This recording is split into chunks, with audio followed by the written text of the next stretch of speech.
It's 11:47 p.m. on a Tuesday. You're lying in bed, phone screen burning into your retinas, and you just did something you swore you'd never do again. You checked your bank account, $47.23, and rent is due in 9 days. You scroll over to Instagram, and there's some 22-year-old in Dubai explaining how he made $30,000 last month using this one simple system. You close the app. You open TikTok. Someone's telling you that if you'd just invested $100 in Bitcoin in 2011, you'd have $4.8 million right now.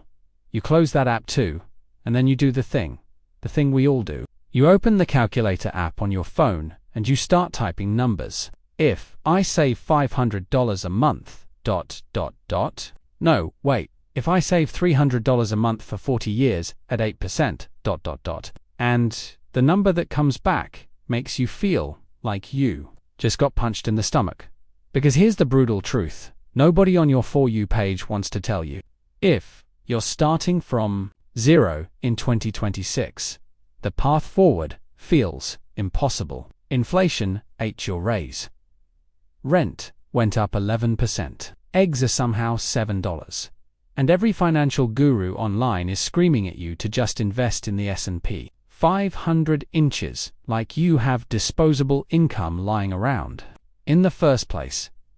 So, look, if you are sitting there right now with basically nothing in your savings account, maybe some credit card debt, maybe a car payment you regret, and you're wondering what the next 365 days could actually look like if you committed, not some fantasy version, not some I made $1 million in a year clickbait version, but the real, mathematical, psychological, day-by-day version. This is the video for you, because I'm going to walk you through exactly what happens, month by month, dollar by dollar, mindset shift by mindset shift. And I promise you, by the end of this video, you're going to see that what's possible in 12 months is way more than you think, but also way different than the internet has been selling you. Asterisk, my name is Zenvest. I spend way too much time thinking about how regular people can actually build wealth when the entire financial system feels like it's rigged against them. If you're someone who has tried to start saving, tried to start investing, tried to get your finances together, and every single time you feel like you're spinning your wheels, running on a treadmill that keeps speeding up while you're getting more tired, make sure to hit that subscribe button and give this video a thumbs up if this helps you out. Because here's the thing. I'm not going to lie to you in this video. I'm not going to tell you you're going to be a millionaire in 12 months. I'm not going to tell you about some side hustle that'll 10x your income by February. I'm not going to pretend that starting from zero is easy or that the system is fair. What I am going to do is show you, with real math, real psychology, and real timelines, exactly what the first 365 days of actually taking this seriously looks like. The wins, the setbacks, the month for breakdown that almost everybody has, the month 8 breakthrough that almost nobody talks about, and where you'll realistically land on day 366. So grab a coffee, pause the TikTok doom scroll, and let's actually do this. Asterisk, okay? First thing I need you to understand, and this is going to annoy some of you, but stick with me. Everything you've been told about starting from zero is wrong, or at least, it's been framed in a way that's designed to make you fail. The financial media has this obsession with the compound interest will make you a millionaire story. You've seen the graph 1,000 times, the little line going, whoop, up to the right, and somebody explains that if you invest $200 a month starting at age 22, by age 65, you'll have like $1.2 million. And that's true. The math works, but here's what most people don't realize. That framing is actually the reason most people never start. Because when you're 26 and broke, and someone shows you a graph where the payoff is 40 years away, your brain does this thing. Psychologists call it temporal discounting. Basically, your brain treats your future self like a complete stranger. It's like someone asking you to do 100 push-ups today so that some random person in 2066 can have a slightly nicer apartment. You just... don't care. Biologically, you can't. A 2023 study from the National Bureau of Economic Research (IL) put it in the description, found that 64% of people who attempt to start investing, based on long-term compound interest projections, quit within 90 days. 64%. Why? Because the reward is too far away to feel real. So here's my first major claim of this video, and it's going to sound weird. The first 365 days is not about getting rich. It's not about hitting some net worth milestone. It's about something way more valuable. Something that, if you get it right, makes the next 365 days 10x easier, and the 365 days after that 100x easier. The first year is about building what I call financial velocity. It's not how much money you have, it's the rate of change. It's momentum, and I'm going to show you exactly how to build it. Asterisk Day 1. To day 30, the foundation. Okay, let's actually get into it. Day 1. January 1st, 2026. You wake up, you have $0 saved. Maybe you even have negative net worth, credit card debt, student loans, a car loan. You're starting behind the starting line, and that's fine. Most people do. Here's what happens in month 1 if you do this right. The first thing you do, and I cannot stress this enough, is you don't invest. You don't open a Robinhood account. You don't buy Bitcoin. You don't do any of that. Now you might be thinking, wait, Zenves, I thought this was a video about building wealth. Look, I'm going to be straight with you. Investing money you don't have or can't afford to lose is how people go from broke to broker. The stat nobody talks about. The average retail investor, according to JP Morgan's 2023 Guide to the Markets, earned 3.6% annualized over the last 20 years, while the S&P 500 earned 9.5%. Because they panic. Sold. Because they bought high and sold low. Because they didn't have a foundation. So every market wobble felt like a financial emergency. So what do you do in month 1? You track. That's it. You track every single dollar that comes in and every single dollar that goes out. Every single one. That $4.73 at Starbucks. The $13.99 for Netflix. The $47 for gas. The $1,400 for rent. All of it. And here's where it gets really interesting. The average person who does this for 30 days discovers something shocking. They're spending between $400 and $900 more per month than they thought they were. A Bank of America internal study from 2022 on their own customer data found that 78% of users underestimated their monthly discretionary spending by at least 2%. Think about that. The biggest obstacle to you building wealth isn't that you don't make enough money. Although, yeah, wages are a joke right now. It's that you have no idea where your money is actually going. You're bleeding cash from a dozen tiny cuts you can't even see. So at the end of month 1, you haven't saved $1. You haven't invested $1. But you have something way more valuable. You have a map. You know where your money goes. And for the first time, probably in your entire adult life, you actually have the information you need to make decisions. Psychologically, something else happens too. Most people describe this first month as uncomfortable but clarifying.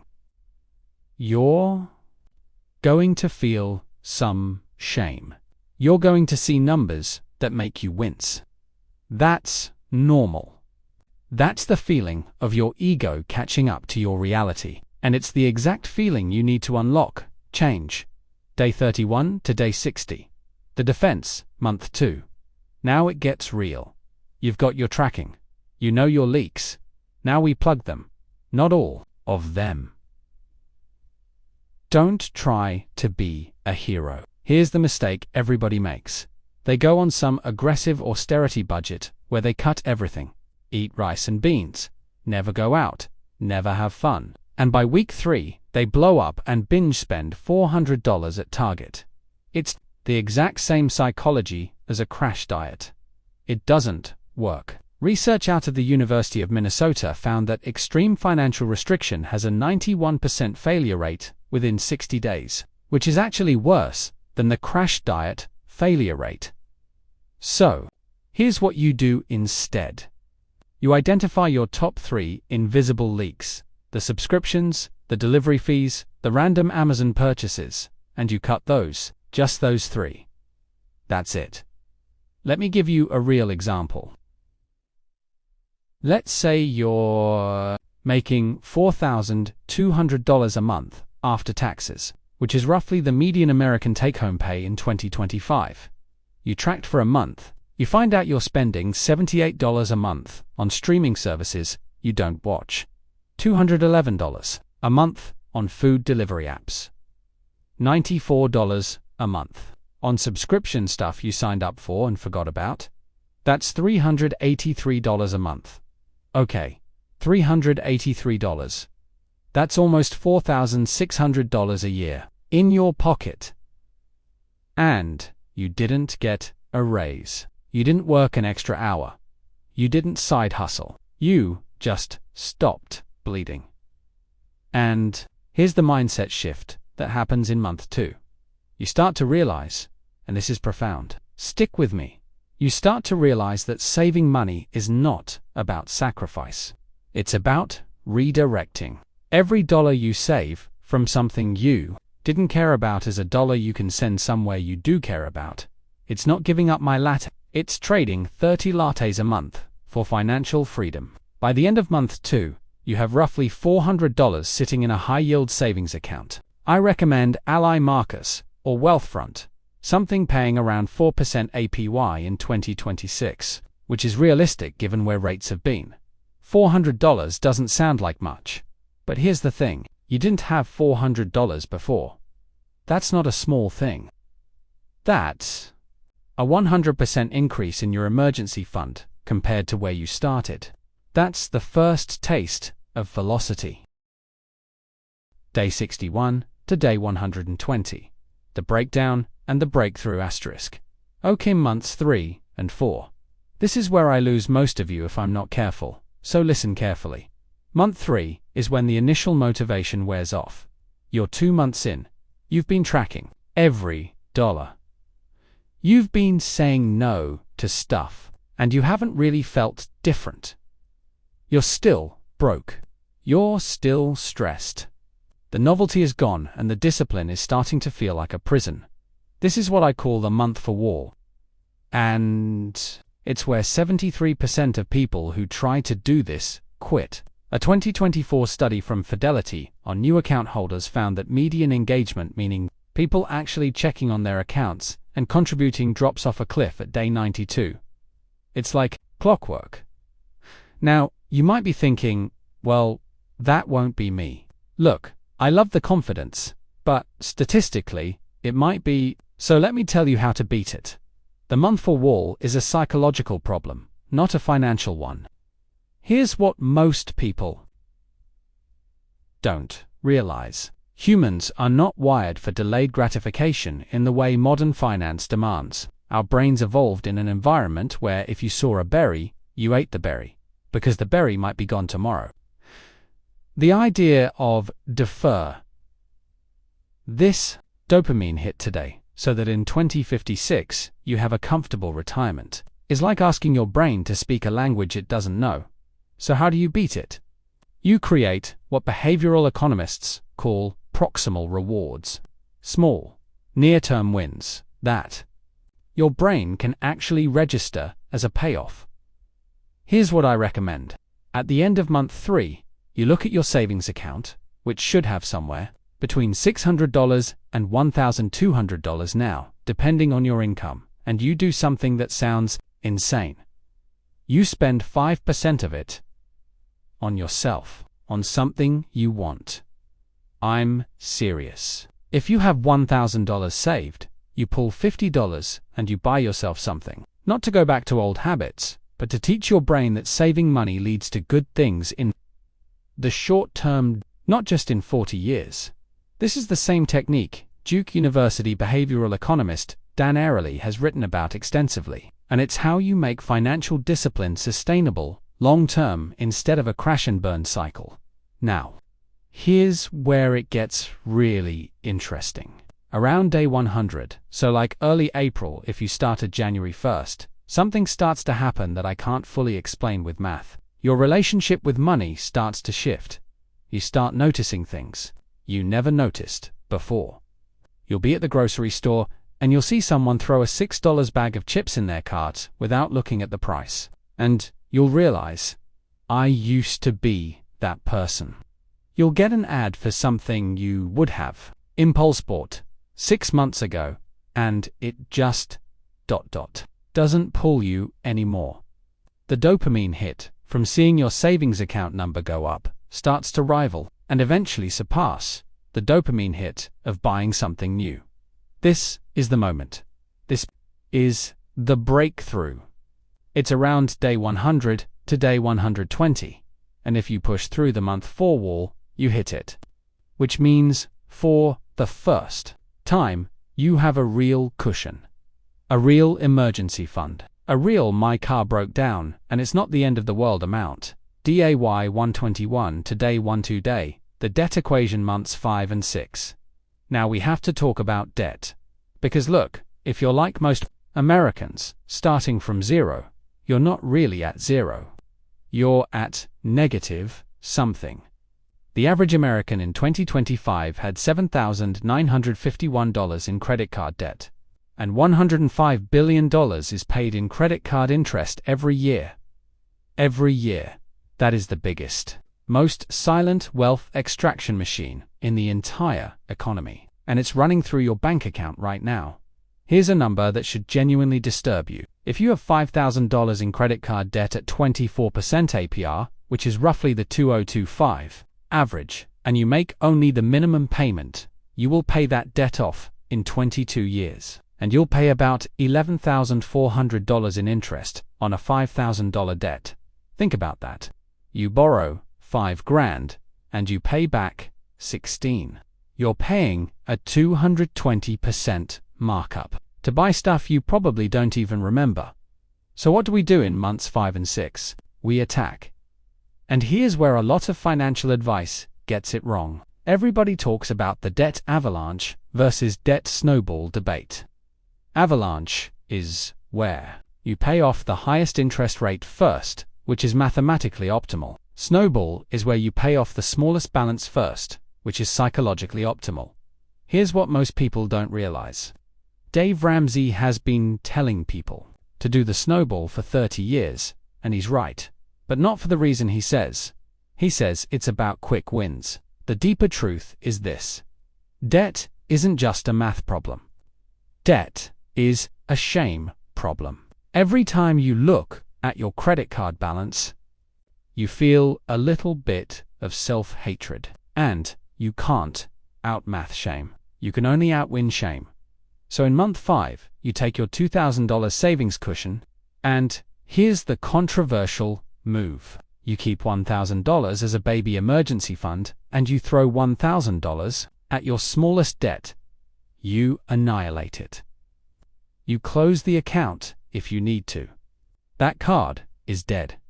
You know what happens psychologically when you kill your first debt? Your brain gets a hit of something that's been missing from your entire adult financial life. The feeling of things going in the right direction. Not sideways, not backward, forward. And by the end of month 6, you've probably eliminated somewhere between $1,500 and $3,000 in debt, depending on what you started with. You're still not rich. You still might have more debt left to go. But the trajectory has completely flipped. 6 months ago, you were going backward. Now, you're going forward. And that change in direction is worth more than any specific dollar amount. Day 181 to day 240, the income revolution. Okay, month 7 and 8. Now we have to talk about the other side of the equation. Because here's the thing, nobody tells you you cannot budget your way to wealth on a low income. You just can't. The math doesn't work. If you're making $3,500 a month after taxes, and your absolute necessary expenses are $2,800, you've got $700 of wiggle room. Even if you save every dollar of it, you're saving $8,400 a year. That's a start, but it's not life-changing. At some point, usually around month 6 or 7, every person on this journey hits the same realization. My real bottleneck is income, not expenses. And here's where the internet lies to you again. Because the algorithm wants you to believe that the answer is starting a dropshipping business or becoming a TikTok influencer or day trading options, all of which have failure rates above 95%. By the way, the real answer, the boring, unsexy answer that actually works for the overwhelming majority of people is one of 3 things. Number 1, negotiate a raise at your current job. The average raise is 3%. The average raise for people who actually ask, with proper preparation, is 10 to 15%. PayScale did a study on this, too. 70% of people who asked for a raise got one. 70%. And yet, only 37% of workers have ever asked. That right there is the cheapest, highest ROI move you can make in your entire financial life. Number 2, get a better job. Number 1 way people increase their salary is by job hopping. The Bureau of Labor Statistics found that people who change jobs see average pay increases of 14.8%, compared to 5.5% for people who stay. Over a 10-year period, that compounds to a 70% plus salary difference. Number 3, skills-based side income. Not side hustle, side income. There's a difference. A side hustle is selling stuff on Etsy, hoping it works out. Side income is taking a skill you already have. Writing, design, coding, tutoring, whatever, and trading it for money on platforms like Upwork, Contra, or through direct outreach to small businesses. Here's a real number.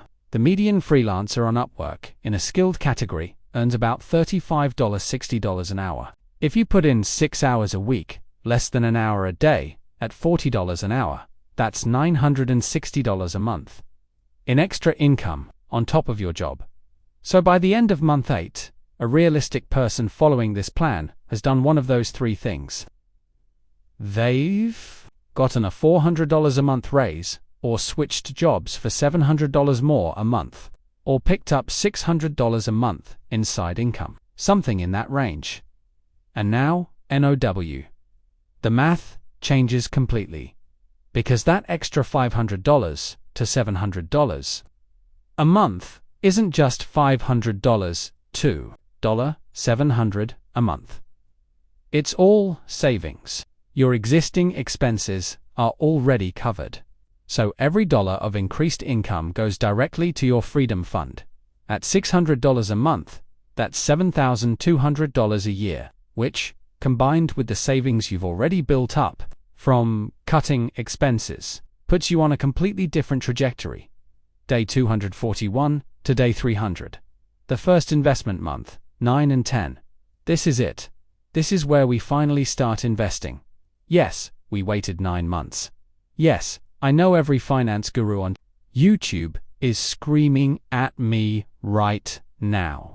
You should have been investing from day 1. Look, statistically speaking, people who start investing before they have a stable financial foundation blow up 4 out of 5 times.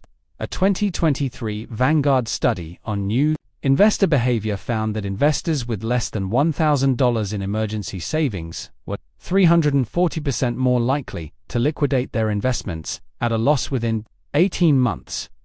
340% more likely. Because the moment something goes wrong, and something always goes wrong, they have to sell at the worst possible time. But now you've got $3,000 to $6,000 in savings. You've killed a debt or 2. Your income is up. You're in a completely different place. So now we can actually play offense. Here's the plan, and it's going to be anticlimactic. I'm warning you. It's not going to involve any stock picks. It's not going to involve any crypto. It's not going to involve any options strategies. You open a Roth IRA, Fidelity, Vanguard, or Schwab. All three are free. All three are fine. You set up an automatic transfer of $200 to $500 a month, depending on what you can afford. And you buy one thing, a total market index fund. VTI, VTSAX, FSKAX. Whatever your brokerage has, you buy it every month, forever. That's it. That's the whole investment strategy. Now you might be thinking, that's boring. That's the most boring advice I've ever heard. Yes, correct. And here's the punchline. Boring is the entire point. The most successful investors in history aren't the people who picked the right stocks. They're the people who did the boring thing for 30 years without flinching. Warren Buffett's famous $1 million bet in 2007. He bet a hedge fund that an S&P 500 index fund would beat their hand-picked strategy over 10 years. He won. By a lot. The index returned 7.1% annually. The hedge fund, run by supposed geniuses charging 2.20, returned 2.2%. That's the difference between $197,000 and $72,000 on a $100,000 investment. The professionals lost to literally doing nothing. Here's what most people don't realize about the first investment. The dollar amount doesn't matter that much. What matters is the habit. If you contribute $300 a month, starting in month 9, by the end of month 12, you'll have contributed maybe $1,200 to $1,500. The market might be up or down. Who knows?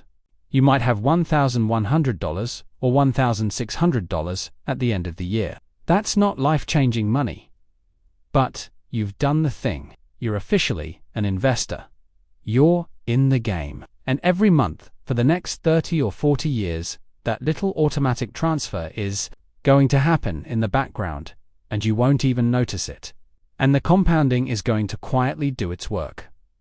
This is where it gets really interesting. Because once you set this up, once that automatic transfer is running, you flip a psychological switch that 90% of Americans never flip. You become somebody who owns a piece of the economy. Not just a worker in it. An owner of it. And I cannot overstate how much that changes the way you see the world. Day 301 to day 365. The compounding life months, 11 and 12. The final stretch. Here's where I have to get real with you about expectations. Because if you've been doing the math with me, you might be a little underwhelmed. Let me show you where you actually land on day 365. Realistic scenario. Someone making $45,000 a year, starting from zero on January 1st, 2026. Following this plan with reasonable consistency and hitting some bumps along the way. Here's roughly where they are on December 31st, 2026. Emergency fund. $3,500 to $5,000 in a high-yield savings account. Credit card debt. Reduced by $3,000 to $5,000, or completely eliminated if they started under $4,000. Retirement account. $1,200 to $2,000 in a Roth IRA, invested in a total market index fund. Income up by 10% to 20% from where they started. Monthly savings rate. 15% to 25% of income. Up from probably negative when they started. Net worth. Change. Somewhere between $5,000 and plus $12,000 from where they started. Now you might be looking at those numbers and thinking, that's it? A year of discipline for $10,000. And, look, I hear you. In a world where every financial influencer is promising you millions, that number feels small. But here's what most people don't realize. That $10,000 isn't the point. The $10,000 is a side effect. The real thing you built in the first 365 days is infrastructure. Think about it like this. Imagine you want to run a marathon. Year 1, you're not running a marathon. Year 1, you're building a runner's body. You're developing cardio capacity, muscle, bone density, neurological coordination, hydration habits, nutrition patterns. By the end of year 1, You maybe ran a 10K, which, compared to a marathon, sounds like a failure. But the person with year 1 runner's infrastructure can train for a marathon in 3 to 6 months. The person without it can't run one at all. Same thing with money. What you've built in year 1 isn't the money. It's the financial infrastructure, the habits, the systems, the psychological relationship with money, the credit improvement, the increased income trajectory, the automatic investment transfer, the emergency fund that means one flat tire doesn't spiral into $2,000 of debt, the absence of daily money anxiety. And here's where it gets really interesting, because year 2 is not a repeat of year 1. Year 2 is exponentially easier, and the numbers start to bend in your favor in ways that are kind of crazy. Let me show you. If you continue this plan in year 2, with your new income, your better habits, and your slightly higher investment contributions, you're looking at roughly $10,000 to $18,000 in net worth increase in year 2. Year 3, $15,000 to $25,000. Year 5. At that point, if you stay on the trajectory, you're looking at a net worth in the $50,000 to $90,000 range, with all that money compounding. And here's the kicker. Somewhere around year 4 or 5, you hit what's called the crossover point. That's the point where your investment returns in a given year start to rival or exceed your savings contributions. In other words, your money starts making more money than you can save. And that's the moment wealth becomes truly self-sustaining. The psychological transformation. Before we wrap up, I want to talk about something that no one on YouTube ever really talks about, and it's the most important thing I'm going to say in this entire video. Somewhere around day 200, something shifts inside you that is way more valuable than any of the money you've saved. And I don't know if I can fully describe it, but I'm going to try. You stop feeling afraid of money. That's the best way I can put it. Most people go through their entire adult lives with this low-level financial anxiety humming in the background of every decision they make. Should I get coffee or not? Can I afford this dinner? Will my card get declined? What if I lose my job? What if my car breaks down? What if I get sick? It's this constant, exhausting psychological weight. And here's the thing, that weight doesn't go away when you hit $10,000 or $50,000 or even $100,000. It goes away when you know in your bones that you are the kind of person who can handle money. When you've proven to yourself through 365 days of doing the thing that you have agency, that you can move the needle, that the outcome isn't random.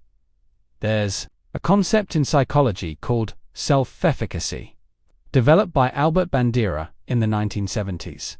It's the belief in your own ability to execute behaviors necessary to produce specific outcomes. And every study ever done on long-term financial success has found that self-efficacy predicts outcomes better than IQ, better than education level, better than starting income, better than household wealth. Year 1 isn't about money. It's about building financial self. And once you have it, you cannot lose it. Even if you lost every dollar tomorrow, you'd know, deep down, that you could build it back. That's the real wealth. I've talked to thousands of people who've gone through this kind of year, and almost every single one of them says the same thing around month 10 or 11.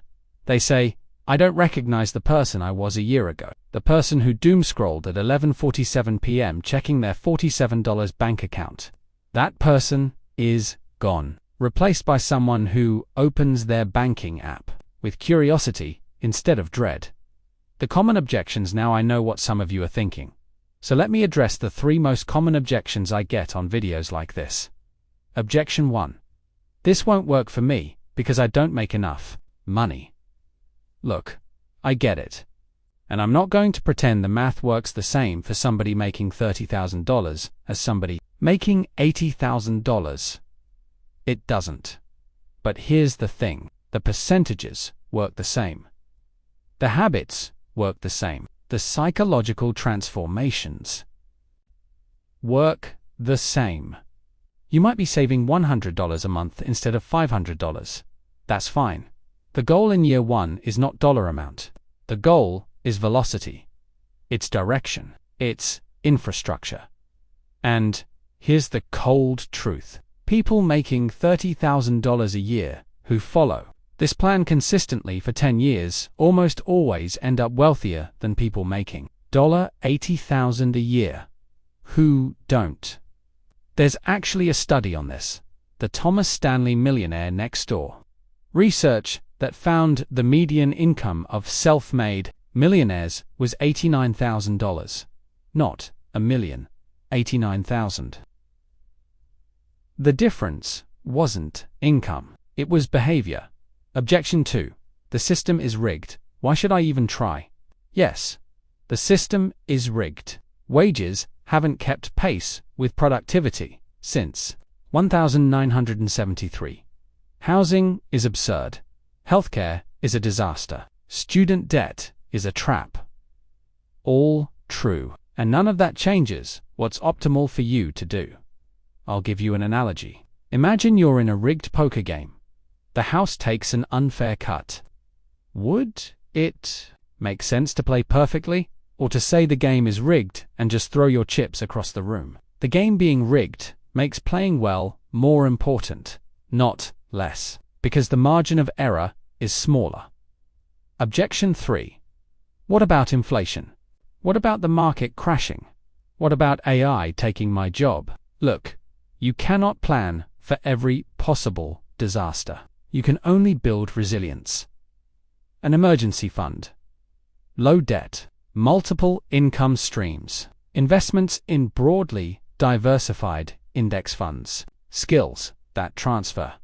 That's the resilience package. Beyond that, every financial plan has to accept some amount of uncertainty, because the alternative, doing nothing, guarantees the worst outcome. Okay, we've covered a lot. Let me bring it all home with the exact action steps for the next 30 days. Not the next year. The next 30 days. Because if you try to do everything at once, you'll do nothing. Step 1. This week. Download a budgeting app.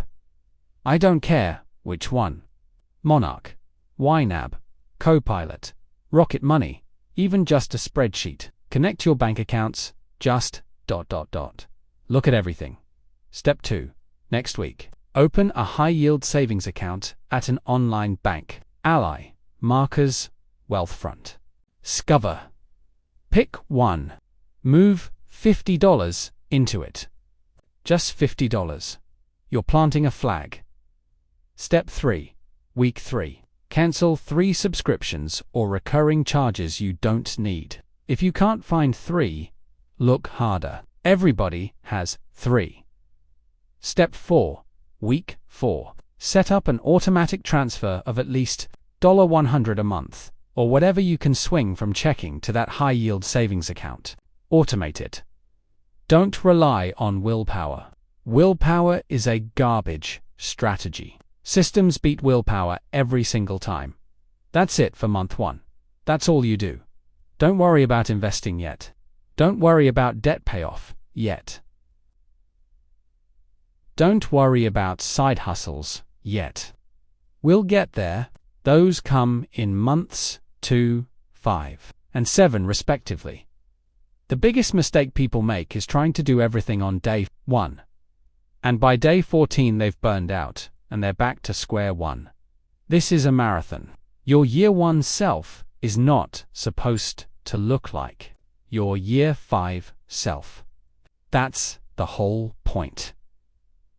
Asterisk. Look, I want you to really hear me on this last part. The financial world is full of people selling you fantasies. Get rich quick.